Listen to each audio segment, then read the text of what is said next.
is going to be like the final girl. Because she's Daphne Zuniga. Yeah, well, she's Daphne Zuniga before. Before we know who Daphne Zuniga is. So that's not even Spaceballs Daphne. No. So head squishies, then, car pulls off. And then we meet our red herring number 2, which is like a vagrant that's creeping around the property. And I don't know if he lives in the co-op building. I think he does. As they're doing the cleaning or whatever, they bump into him in the woods, and like the one dude gets all intimidating and fucking aggressive with him, and the other guy who looks strikingly like Jim Van Bever, I must say. Oh yeah, definitely. I don't even know who that is. Who is that? Jim Van Bever, indie director. He did Debbie to Dawn and The Manson Family. Only you and his mom would know that. A bunch of short films. And anyway, he tells him to cool out, and the homeless guy goes off on his way or whatever. And then we get the elevator scene, which is a little bit of tension. The elevator stops working with the final girl inside, and like there's someone on top of the elevator, and it turns out to be the maintenance guy for the co-op building or whatever, and he rescues her. And going back to the nail bat and going up the staircase, the killer, he's wearing Chuck Taylors, so that it kind of gives it away a little bit. Yeah, it's gonna be somebody their age at least. Well, I mean, then you go through the movie and there's a red herring wearing Chuck Taylor, so you're like, oh, that's him. And then, of course, it's not him. And I would probably be a terrible detective. But anyways. I think this is around the time that we meet red herring number 3, who is some weird pervy dude who comes to the co-op occasionally and roots through the dumpster and is picking up some desks or something from them the next day or whatever, and he gets all like close and uncomfortable to Joanne. And this is the guy with like the crazy, puffed out hair. Yeah, Bobby Lee Trimble, or whatever the fuck his name is. And he's also wearing Chuck Taylors. Is that the guy? Is he? Yep. Oh, okay. By the dumpster, yeah. Yeah. So he creeps her out and leaves, and like I think it's later that night he fucking like calls her at 2 a.m. and is like, hey, thought maybe we could get together, have a couple of drinks.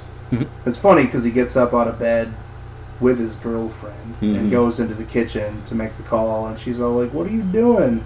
Go back to bed. Oh yeah, I put what a fucking douchebag for that. What a douchebag. No, that's a way to get out of the house as a man. You start a fight or just being dismissive, saying you need to go for a drive at 2 a.m. Right. That's how you get pussy from somewhere else. I know how to do that. Well, I don't know how to get pussy, but I know how to leave my house at 2 a.m. Okay. You were taught by Bobby Lee Trimble of pranks. Mm-hmm. So there's like the dinner table scene after they confront the creepy homeless dude. He comes to the co-op and steals their bread from their fancy dinner, and then the table gets destroyed and smashed to bits and pieces, and I put killer apparently hates food. That's when they call the cops, and the cops show up and tell them like, oh, well, we just apprehended someone that fits that description, yada yada yada. If you have any more trouble, give us another call. We'll come back in and check on you. So they decide to split up fucking Scooby-Doo style and go looking for the weirdo, creepo, homeless dude that they think is the one that's... Yeah, this kicks off like the 15 straight minutes of searching and just walking around looking, and then the killer's point of view, looking like walking around also. Nothing happens for like 15 minutes. Not much. Yeah, there's a lot of filler scenes like that. Like there was one I think before that where it was just like pointless shots that just went on for way too long, where it's just him walking on the roof. I think it was. Oh yeah, the killer POV shot where he's just like walking on the roof, and it just shows like his feet walking. I don't know. The first half of this movie is just, to me, it was just garbage. It's not my score yet, but it's really a lot of filler, a lot of unnecessary scenes. So the current love interest of Joanne, the final girl, is in the stairwell at some point.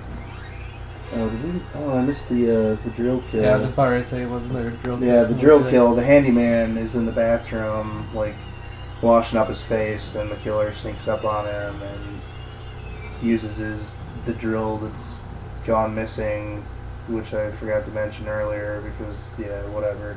This is the second straight podcast with drill kills. Yeah, I think there was 2 in the last podcast. Oh, there's another drill kill to be mentioned in the next movie. Oh, as yes, that'd be the 4th one. But, so, great drill kill, back of the head, awesome fucking gore effect. Yeah, because then it's the food scene where he bashes the shit out of the tables right after that. Oh, yeah, my notes are all out of order here. Yeah, so then's the dinner table scene, and Then Craig and one of the other girls go, like, looking. oh yeah, Craig and the one girl go looking for the homeless dude, and like this is where Craig really starts being like a crazy dick. Like, Yeah, I put Craig is such an asshole. yeah. 'Cause, like, Well, there you go. right when they're getting ready to leave, The synopsis of Craig. she's like, "You better not do anything to scare me." And like as soon as they walk out of the room, he's like, "Boo!" And then like for the whole rest of the Fucking Craig. time, he's fucking with her. They go down to the kitchen to look for the killer, I guess, and they wind up in the kitchen, and none of the lights are working, and he goes over to the breaker box to turn the lights on, and gets bashed, and she's calling out for him, and he won't answer, and she starts backing up, and there's a lot of cool lighting in this shot from Christmas lights that have come on, like they're like blinking Christmas lights, so there's like blue and pink gel lighting blinking. Yeah. And the killer knocks her out and dumps her in a pressure cooker. Well, and there was also, I liked the effect that he was using, like, turning on all the kitchen appliances to just really, like, get her, like, off of her senses and disorient her, and then throws her in the pressure cooker after that. Which, what a way to go. Yeah, that would be terrible.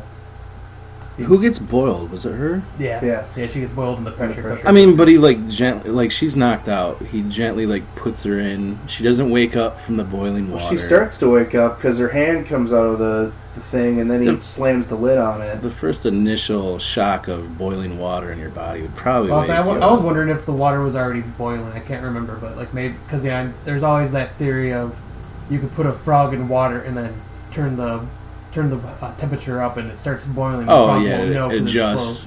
Slowly. So I'm wondering if maybe if she's happened. an amphibian. Yes. Oh, okay, yeah. Maybe she's a frog. She's That's a frog the twist person. to this movie. They're Yeah. all frog people.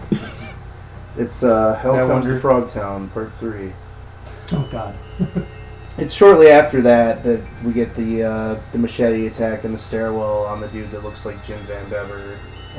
Where he just kind of gets his arm slashed with the machete. Jimmy V. GVB.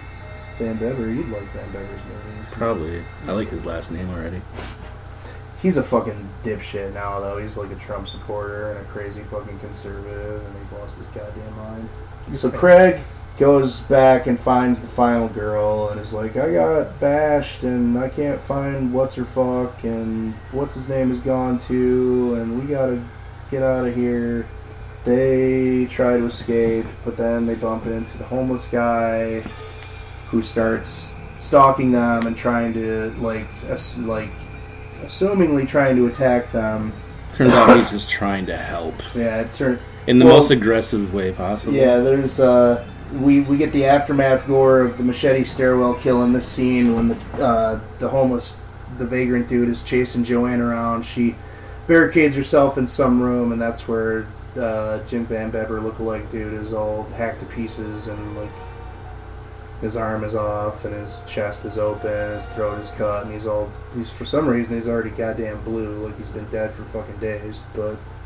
So yeah, in this movie there are a lot of kills that are kind of underwhelming. Like his death is mostly off screen, and the pressure cooker kill. All while it's horrible to imagine, you don't get to see anything. No. But the movie does also give you aftermath gore, and that's kind of one of the rules. For me, it's one of my rules. Like if you're not going to show me the kill, then you better show me some great aftermath gore.